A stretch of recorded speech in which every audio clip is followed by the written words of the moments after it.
नमस्कार दोस्तों, मैं BL लूणा मेरे YouTube चैनल स्टडी टाइम में आपका हार्दिक स्वागत करता हूं। ये हमारी तीसरी क्लास है, यानी वर्णमाला की हमने 2 क्लास पहले कर ली है। तो अगर आप पहली बार ये क्लास देख रहे हो तो आप जाकर पहले मेरी वो 2 क्लास है वो देखें। अगर वो 2 क्लास आप नहीं देखते हो तो आपको वर्णमाला अच्छे से समझ में नहीं आएगी। तो आप पहले उन 2 क्लासों का अध्ययन करें, उसके बाद ही इस क्लास पर आए। अब इसमें जो हम आगे जो रह गए थे वो बात करते हैं। इसमें जैसे है संयुक्त व्यंजन, यानी संयुक्त व्यंजन कौन कौन से है। ये 4 है। कौन से है? सत, त्रे, जय और श्रय। इनका हमने जो विभाजन है वो पिछली कक्षा में कर लिया और आगे अभी करेंगे। वह इसके टुकड़े किस प्रकार बने हैं वो हमने पिछली कक्षा में बताया है, आप वहां जाकर देख सकते हैं। फिर है संयुक्त स्वर, ये संयुक्त व्यंजन है और ये है संयुक्त स्वर। ये भी 4 है। कौन कौन से? ए, ऐ, ओ और औ। 4 हो गए। अब है संयुक्ताक्षर। संयुक्ताक्षर कितने हैं? 8। ये कौन से हुए? ये 4 ऊपर वाले और 4 ये नीचे वाले, यानी संयुक्ताक्षर में व्यंजन और स्वर दोनों को मिलाकर ये 8 किए गए। तो आप समझ गए होंगे कि परीक्षा में जो प्रश्न आएगा, संयुक्त व्यंजन पूछे तो भी 4 है, संयुक्त स्वर पूछे तो भी 4 है, और संयुक्त अक्षर पूछे तो कितने हैं? 8 है। ये ध्यान रखना बहुत जरूरी है। अब संयुक्त व्यंजन ये 4 हुए और संयुक्त स्वर ये 4 हुए। अब थोड़ी अन्य जानकारी भी कर लेते हैं हम, यानी संयुक्त व्यंजन है ना वो कैसे कैसे बने हैं। तो ये जो मैंने 9 प्रकार के संयुक्त व्यंजन लिए, इनका भी हमें ध्यान रखना, क्योंकि जब भी हम कोई शब्द का उच्चारण करते हैं तो वहां पर हमारे को इनके बारे में नॉलेज होना बहुत जरूरी है। अगर इनके बारे में हमें पता नहीं है तो हम उनका उच्चारण क्या है, गलत कर देते हैं। जैसे 6, तो इसका निर्माण क और जो स, मूर्धन्य से, इसके योग से हुआ है, यानी दोनों के हलंत लगा हुआ है, दोनों में स्वर नहीं है, ये स्वर यहाँ है, तो इनके द्वारा इनका निर्माण किया गया है। अगर ये इसमें मिला हुआ होगा तो इसके हलंत नहीं आएगा, तो ये क है वो हलंत वाला है और ये स है। फिर जो त्र है, त्र का निर्माण त और र और ए, यानी इसके द्वारा हुआ है। तो ये अगर इसका और हम शॉर्ट में करें तो ये तय, ये तो बगैर हलंत के आएगा, बाकी ये र इसके हलंत नहीं आएगा, तो यहाँ पर फिर अ नहीं आएगा, ये इसमें मिला हुआ होगा तब इसके हलंत नहीं। मैंने इसका ज्यादा पोस्टमार्टम कर दिया है, तो ये पूरा पोस्टमार्टम करते हैं तो इस प्रकार होगा, और अगर इस प्रकार नहीं करते हैं तो ये अगर इसमें जुड़ा हुआ होगा तो इसके हलंत नहीं आएगा। तो तय और र से इसका निर्माण हुआ है। फिर जय, तो इसमें जय और ये से हुआ है। श्रय तो स और र से हुआ है। और द, जो ये विद्यालय में काम में आता है, तो ये द और ये से बना है। फिर ये तत्, यानी इसमें डबल त है, इसको द्वित्व बोलते हैं। यहाँ जैसे उत्तर लिखते हैं ना तो इसके अंदर ये लगा हुआ होता है, तो ये तय है। हम सोचते हैं ये क्या है, ये तो क्या है, डबल तय है। ये उद्देश्य लिखते हैं तो इसके अंदर डबल द है, तो ये दोनों क्या है, जहां पर दो जो वर्ण एक साथ आते हैं तो उसको द्वित्व बोलते हैं। फिर ये द, ये उद्धरण लिखते हैं ना तो उसके अंदर आता है ऐसा लिखा हुआ, तो इसमें द और ध है।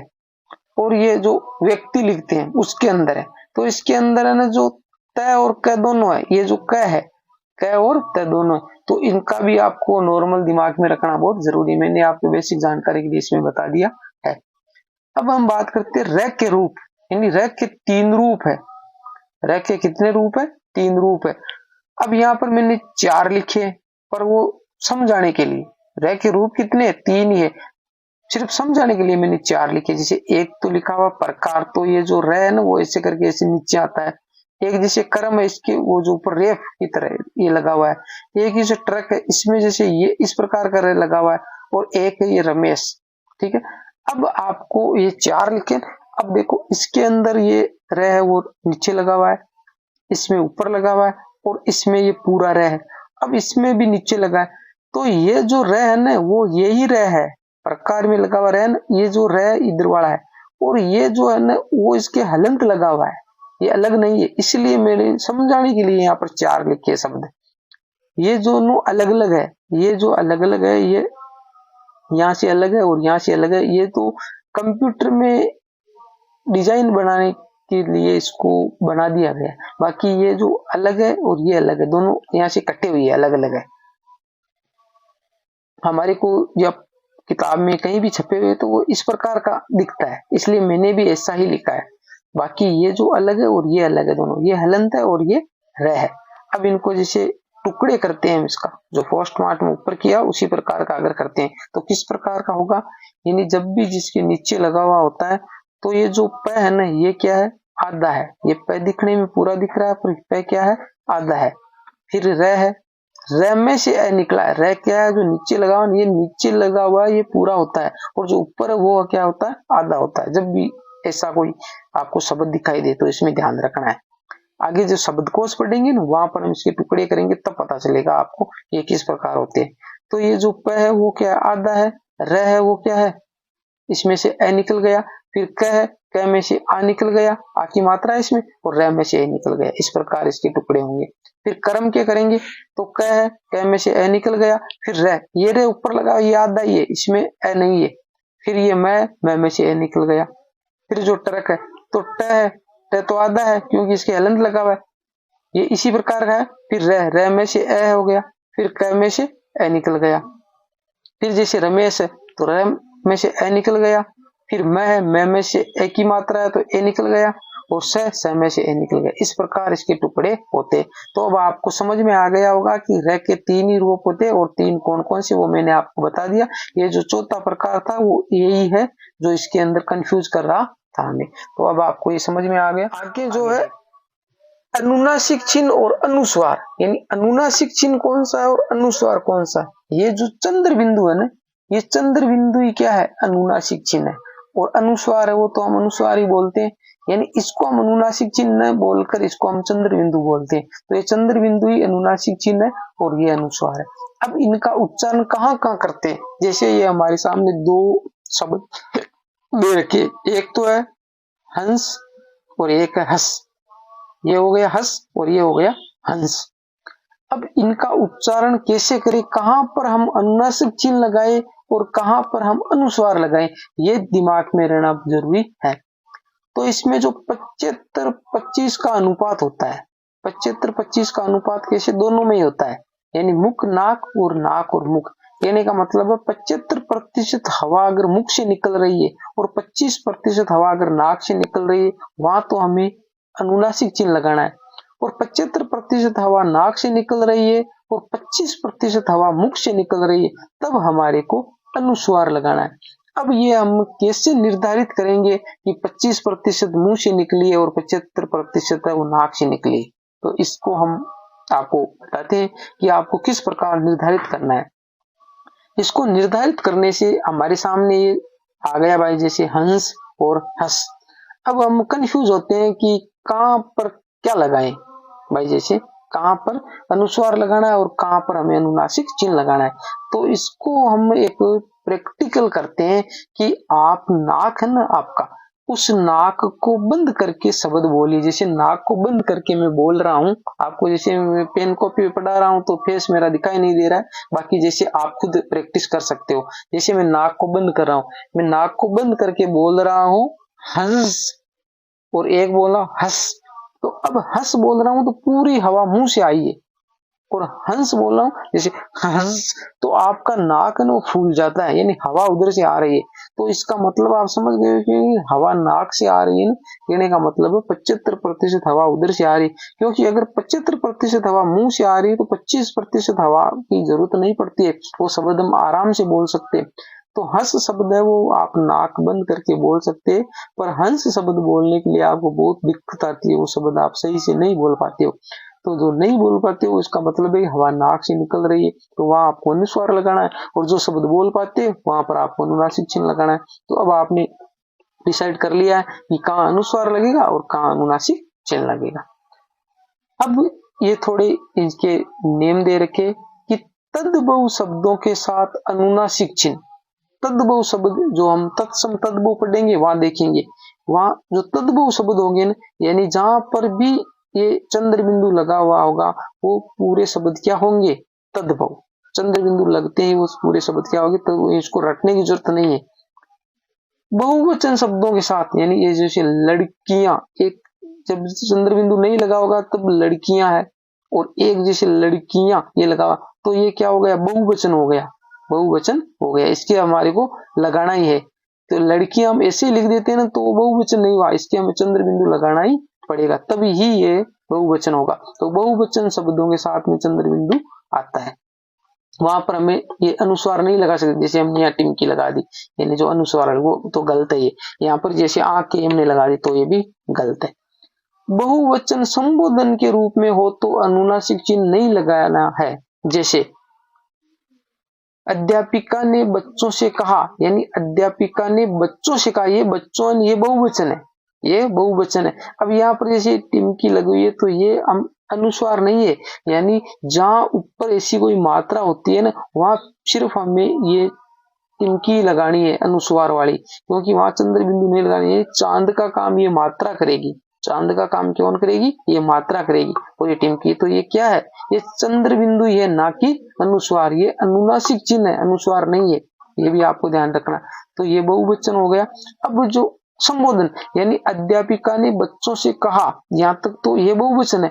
ये अब यहाँ कहा बच्चों घर जाओ, तो इनका मतलब वो संबोधित करके कह रही है, सारे बच्चों को एक साथ कह रही है बच्चों घर जाओ, तो यहाँ पर हमें नहीं लगाना है। तो ये जो शब्द शुद्धि के अंदर हम वाक्य शुद्धि और शब्द शुद्धि पढ़ेंगे ना, वहां बहुत काम आएंगी। यानी हमारे को छोटी छोटी गलतियां यही पकड़नी होती है शब्द शुद्धि में, इसी के आधार पर हमारा प्रश्न है ना वो गलत हो जाता है, छोटी छोटी बातों से। पूरा उसमें कोई चेंजेस नहीं होता, उल्टा सुल्टा लिखा हुआ, बस ये नॉर्मल सी गलतियां ही हमारे को प्रश्न गलत करवाती है। अब जो रैम में कंफ्यूज होता है कि छोटा रे कौन सा है, बड़ा रू कौन सा है, सॉरी छोटा रू और बड़ा रू है नहीं, तो रे प्लस ऊ यानी छोटा है, तो रू ये ऐसा लिखा हुआ है ना, ये तो वो तो छोटा है, और जिसके अंदर ये गांठ बन के लिखा हुआ है वो क्या है, बड़ा है। तो अब आप इन दोनों में फर्क महसूस कर गए होंगे रे में। अब ई का आगमन, यानी कुछ शब्द ऐसे होते हैं कि उनको जब हम बोलते हैं तो वहां पर ई ऑटोमेटिक ही आ जाती है, जैसे ये जैसे स्नान सवर इसमें नहीं आई और इसमें बोलते हैं स्त्री, तो आधा से यही हा और यहाँ भी था। अब ये कैसे ऑटोमेटिक आ गई, इसको बोलते हैं स्नान तो ऑटोमेटिक स्नान बोल रहे हैं, और इसको बोलते हैं स्त्री, तो ये ई कहां से आया, इसको सत्री नहीं बोलते, इसको स्त्री बोलते हैं, इसको स्टार्टर बोलते हैं, इसको स्कूल बोलते हैं, स्कूल नहीं बोलते। तो ये एक कैसे होता है, तो ये एक नियम है कि अंतस्थ व्यंजन, अंतस्थ व्यंजन कौन सा, ये रे लव है, और पंचमाक्षर, पंचमाक्षर कौन यंग में जो पांच जो पीछे वाले थे जहां पे हम अनुस्वार का प्रयोग करते हैं, के साथ स का आगमन होने पर, यानी इनके साथ में अगर स का आगमन होता है तो ई का आगमन नहीं होता है। कहने का मतलब ये जो शब्द आगे होते हैं तो इनके बाद में ई का आगमन नहीं होता है। जैसे न, तो न किस में आया, ये आ गया, वह किस में आया, इसमें आ गया, वह इसमें आ गया, ये इसमें आ गया, ले इसमें आ गया।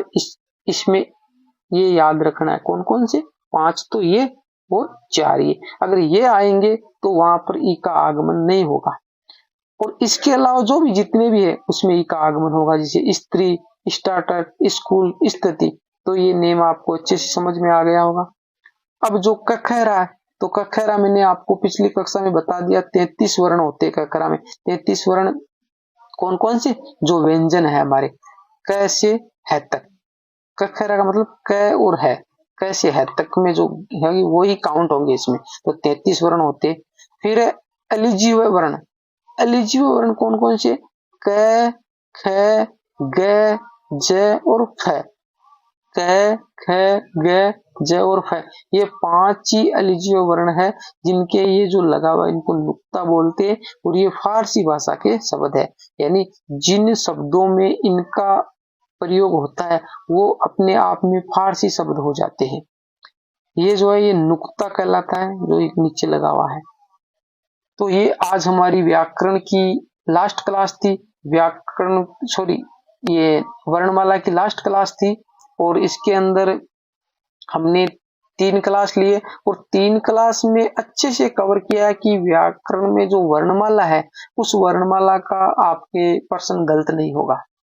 अब इसके आगे वाली जो क्लास है उसके अंदर हम इनसे संबंधित कुछ परीक्षा में आए हुए प्रश्न है वो लेंगे और ये निर्धारित करेंगे कि जो हमने पढ़ा है वही परीक्षा में आ रहा है या कोई अलग आ रहा है। तो उससे हमारे को वो क्लास लेने से पता चलेगा कि बार बार में इसी प्रकार के प्रश्न परीक्षा में पूछे जा रहे हैं। उम्मीद करता हूँ ये क्लास आपको अच्छी लगी होगी। अगर अच्छी लगी है तो आप मेरे वीडियो को लाइक करें, चैनल को सब्सक्राइब करें, ज्यादा से ज्यादा वीडियो को शेयर करें जिससे मेरे को मोटिवेशन मिलता रहे और आपको इसी प्रकार का कंटेंट आगे मैं उपलब्ध करवाता रहूं। धन्यवाद, मिलते हैं अगली वीडियो में, तब तक के लिए जय भीम, जय भारत।